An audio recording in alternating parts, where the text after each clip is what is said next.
दुसरीकडे नाशिकच्या काठे गल्ली परिसरात दगडफेक झाली। अनधिकृत बांधकामांवरून रात्रीच्या वेळी दगडफेक झाली। दगडफेकीमध्ये 3 ते 4 पोलीस जखमी झाले तर 5 वाहनांचं नुकसान झाले।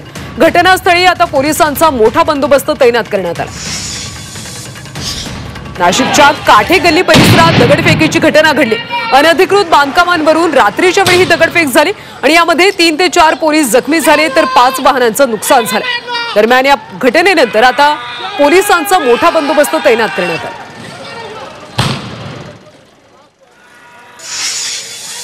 काही गोष्टी या समजून घेतल्या पाहिजेत। काही गोष्टीचा राग हा पोलिसांवर काढून उपयोगाचा नाही, कारण पोलीस काही कुठच्या एका जाती धर्माचे नाहीत। त्यांनी महाराष्ट्राचं संरक्षण, महाराष्ट्राला जपण्याचं काम महाराष्ट्र पोलीस, मुंबई पोलिसनं अनेक वेळा केलेलं आहे। काही गोष्टी जर मनामध्ये शंका असतील तर बसून संवाद करून सुटू शकतात।